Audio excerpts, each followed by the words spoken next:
Isu berkaitan dengan anak muda, khususnya dalam langkah mereka untuk mencari rezeki dan juga pendapatan, pastinya boleh kita lihat dari semasa ke semasa, terutamanya mungkin ada pergerakan dan juga perpindahan, termasuk penghijrahan anak muda ke bandar-bandar yang lebih besar untuk mendapatkan pekerjaan. Bagaimanapun, ini antara isu-isu dalam Malaysia Memilih yang kami bawakan kepada anda. Rakan wartawan kami, Hilmi Malik, kini berada di Johor Bahru untuk membawakan perkembangan itu. Assalamualaikum Hilmi. Terima kasih untuk waktu ini. Saya faham anda berada di sana dengan tugas Malaysia Memilih sepanjang hari sehingga hari pengundian pada 19 hari bulan November nanti, dan malam tadi juga tidak sempat untuk menerima sendiri anugerah liputan berita terbaik Anugerah Seri Angkasa 2022. Tahniah saya ucapkan kepada Hilmi atas kemenangan itu, tetapi tugas tetap tugas. Laporan ini Hilmi bawakan langsung dari Johor Bahru berkaitan dengan mungkin Singapura menjadi pilihan anak muda mencari rezeki di sana. Teruskan.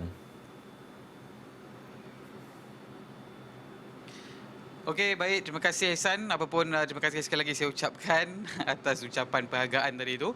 Tapi apa yang lebih penting adalah tugas untuk PRU15 seperti yang Ihsan katakan, kami di Johor akan terus komited untuk membawakan isu-isu menjelang PRU15 dan buat masa ini seperti yang anda lihat di belakang saya ini, iaitu laluan penghubung ke Singapura, merupakan salah satu topik yang akan kita bincangkan pada hari ini, iaitu terutama dengan melibatkan realiti anak muda di Johor Bahru, di mana saya melihat hasil daripada tinjauan kami, ramai sebenarnya anak muda di Johor ini lebih gemar untuk melepasi laluan untuk ke Singapura ini demi untuk mendapatkan punca pendapatan mereka. Dan kalau kita lihat kepada keadaan ekonomi, sebenarnya ia berbalik juga kepada isu ekonomi di Johor ini, di mana kalau kita lihat keadaan khususnya mengenai dengan kos sara hidup boleh dikatakan agak tinggi, malah ada yang cakap kosnya seakan kita hidup di Kuala Lumpur ya, dengan keadaan perbelanjaan yang agak tinggi dan sebagainya. Dan kita nak lihat sebenarnya berkongsi pada hari ini apa sebenarnya yang menyebabkan anak muda di Johor ini lebih gemar ke Singapura. Dan kami ada mendapatkan salah seorang anak muda di Johor Bahru ini untuk berkongsi sendiri kisah kenapa beliau ke Singapura dan mengapa lebih memilih Singapura untuk dijadikan lokasi punca pendapatan untuk menampung kehidupan keluarganya. Di Johor ini kita dengarkan dulu apa kata beliau.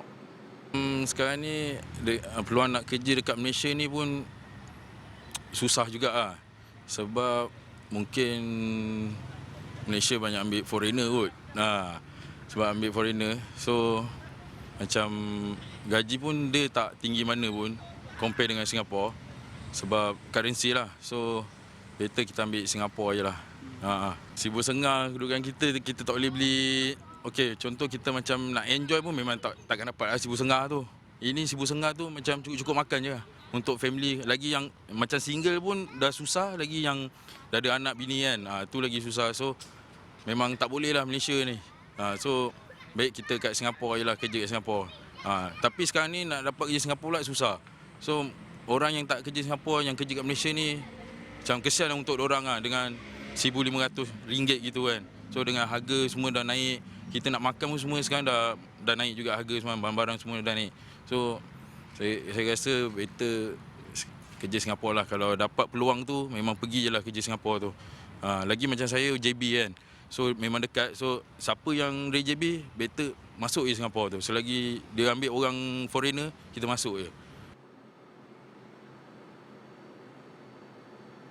Baik, itu baru cerita seorang anak muda yang saya dapatkan di Johor. Sebenarnya kita ada beberapa lagi temu bual ataupun luahan anak muda di Johor ini yang pastinya akan saya bawakan pada laporan yang akan datang, dan kita nak ulas sedikit. Jadi kalau kita lihat apa yang dikatakan oleh anak muda sebentar tadi, 1,500 di Johor Bahru kita dibandingkan dengan 1,500 di Singapura, sudah pasti angka itu jauh tinggi bezanya. Dan kalau dapat offer yang sama, kalau di Johor 1,500, kalau di Singapura juga dapat 1,500, mengapa tidak mereka berhijrah untuk mendapatkan angka yang lebih tinggi, untuk mendapatkan pendapatan dan menyara kehidupan mereka di Johor Bahru. Dan itulah antara perkara yang dibangkitkan oleh salah seorang anak muda di Johor ini. Kalau kita lihat apa mungkin solusi yang kita dapat tingkatkan ekonomi bukan saja di Johor, malah di seluruh Malaysia. Bagaimana untuk kita nak meningkatkan keadaan kedudukan mata wang ringgit kita buat masa ini, dan itu antara yang dikongsikan oleh anak muda. Dan kita faham kalau bercakap mengenai dengan soal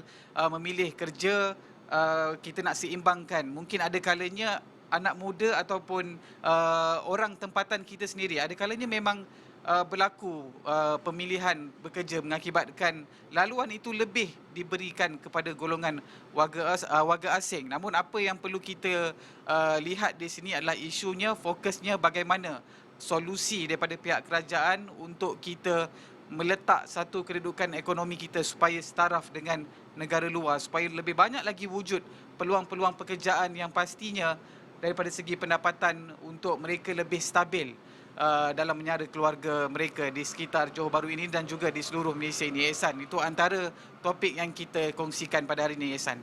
Baik, terima kasih Hilmi Malik atas laporan itu tadi.